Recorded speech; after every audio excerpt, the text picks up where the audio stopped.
Good Tuesday morning. It's tea time. And I want to read another short section from Lorica, the Celtic Voices Against Racism. And this one is titled In Groups and Outgroups. The Celts have always prided themselves on the tightness of their kin relationships.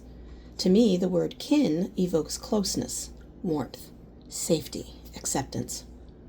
In Water from an Ancient Well, I described the Celts' communities as circles of strength, concluding that loneliness was not an option, and with such close familiarity came the benefits of shared resources, physical protection, and emotional strength.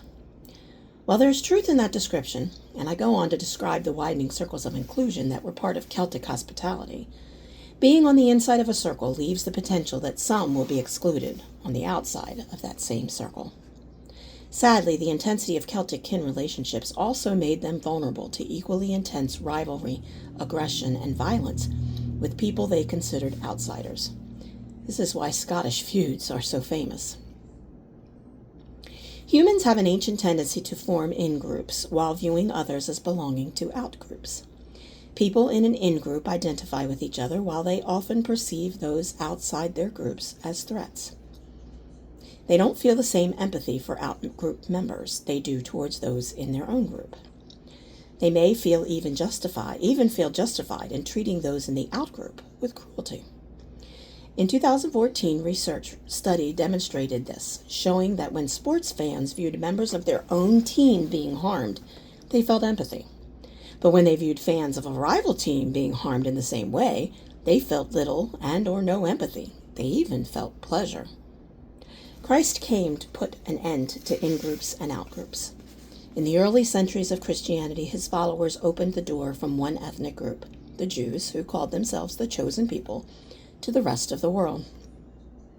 There is neither Jew nor Gentile, neither slave nor free, nor is there male and female, for you are all one in Christ Jesus, wrote Paul to the church at Galatia, a Celtic region. In the book of Revelation, the author sees, quote, a great multitude that no one could count from every nation, tribe, people, and language, standing before the throne and in front of the Lamb.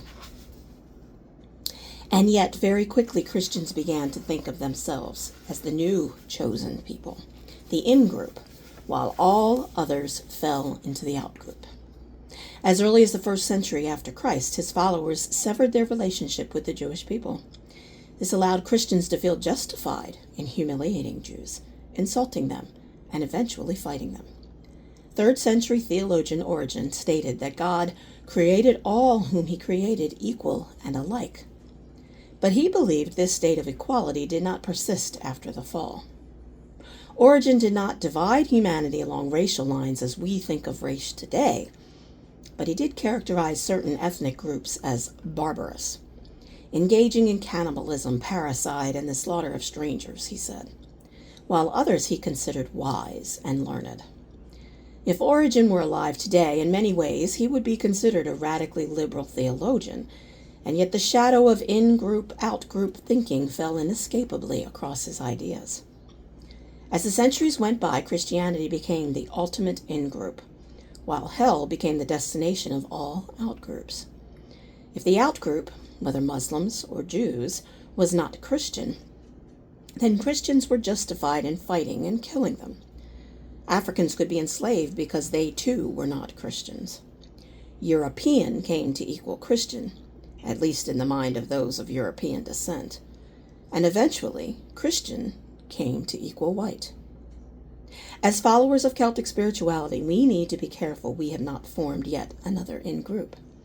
We must be alert to signs that our pride in our Celtic heritage in not concealing our rejection of those whose skin is pigmented. And we would do well to recognize that much of what we call Celtic spirituality reflects more modern imagination than historical reality.